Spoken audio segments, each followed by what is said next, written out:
Regardons maintenant comment construire automatiquement les arbres de décision. Donc en fait, on va regarder comment un des algorithmes possibles qui est souvent utilisé pour construire des arbres de décision. Parce que jusqu'à présent, les séparations, on les a choisies visuellement soi-même, mais il faut bien utiliser un algorithme pour que les séparations soient créées de manière automatique par l'ordinateur. Et donc on va se mettre dans un cas général où on est dans un domaine à des dimensions, c'est-à-dire que chaque point dans notre domaine possède des coordonnées. Par exemple, le point xi qui est ici, eh bien, ces coordonnées peuvent être déterminées suivant l'axe xi1, xi2, xi3, xi4, etc., etc. Donc, d'une manière générale, il aurait des coordonnées. Et puis, du coup, à chaque point va correspondre une valeur réelle. Et du coup, pour illustrer, l'idée c'est celle-ci, c'est si je me place dans le cas où les points sont déterminés à deux dimensions. Par exemple, on a une fonction comme ça, et du coup, un point xi, il va être déterminé par deux dimensions. Donc, celle-ci, ça peut être mon premier axe, et ça peut être mon deuxième axe. Donc, ce point xi, ici, il aurait les coordonnées 6 et 3. Et la valeur associée à xi, ici, serait par exemple déterminée par une fonction. Et par exemple, ici, ça sera à peu près 0,2. C'est-à-dire que la valeur associée à ce point xi, ici, est à peu près égale à 0,2. Donc dans le cas qui nous intéresse, nous, si on reste toujours dans cette illustration, on ne va pas avoir une fonction, on va avoir un certain nombre de points. Donc là, la fonction est grisée parce qu'elle n'existe pas réellement. On va avoir un certain nombre de points yi, et chaque point yi vont être des valeurs associées à des points xi. Et l'idée, en fait, c'est de se dire comment je vais commencer par départager mes différents points yi ici. Et en fait, on va chercher la coordonnée à partager et la valeur sur la coordonnée à partager qu'on appelle S. Donc on va chercher deux choses en fait. Quelle coordonnée on va commencer par utiliser pour faire un partage et à quelle distance, à quel point, enfin à quelle valeur sur cette coordonnée-là on va se placer. L'idée c'est de minimiser cette erreur-là. Cette erreur-là en fait est la somme de deux erreurs. Une erreur lorsque les coordonnées sont supérieures à un certain seuil S et une autre erreur lorsque les coordonnées sont inférieures à un certain seuil S. Donc par exemple, sur cette illustration-là, on voit par exemple que les points qui sont ici, les YI qui sont là, sont bien séparés des YI qui sont là.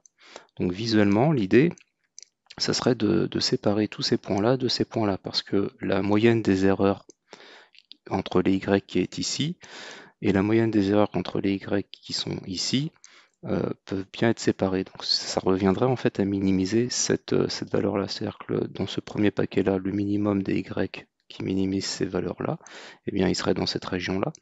Et pour ce paquet-là qui est à droite, le minimum des Y qui minimise cette erreur-là, il serait dans cette région-là. Donc ça reviendrait en fait à découper notre région en deux et du coup à la scinder ici.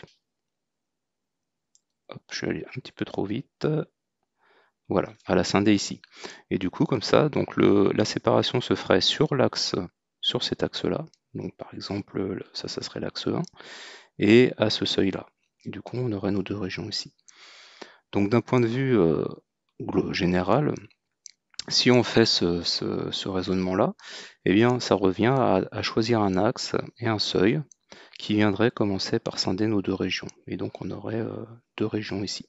Et à partir de là, eh bien on va récupérer notre premier seuil que j'ai appelé S1 ici, et on va déterminer que par exemple on veut scinder suivant cet axe-là. Donc là J sera égal à 1 parce que notre premier axe ici, ça serait le 1, xi1.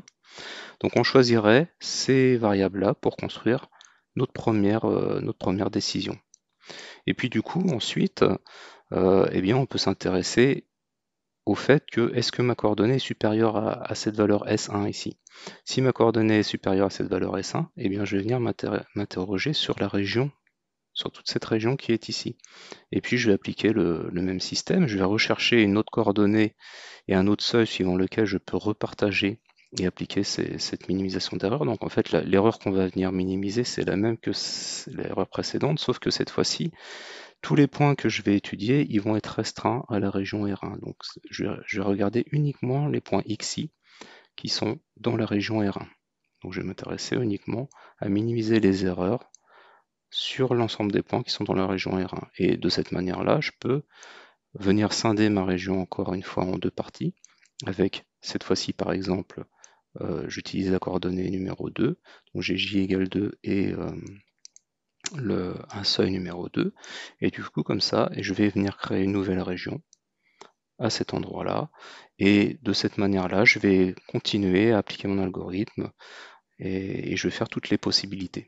Alors l'idée c'est de se dire quand est-ce qu'on arrête, et en fait il y a deux possibilités. La première c'est de se dire je vais arrêter quand j'ai construit autant de régions qui me permettent d'avoir un point par région, parce que bien sûr on a un nombre limité de points. Donc si par exemple on a une des données d'entraînement, on a 10 000 données d'entraînement, eh bien on va faire 10 000 régions, on va faire en sorte que chaque région définisse un point, ou alors on peut faire en sorte de s'arrêter lorsqu'il y a par exemple un nombre limité de points dans chaque région. Par exemple, on peut se fixer comme limite, je veux m'arrêter quand il y a 5 points par région. Donc je descendrai dans mon arbre de décision ici, je vais construire mon arbre de décision jusqu'au moment où chaque région possède 5 points.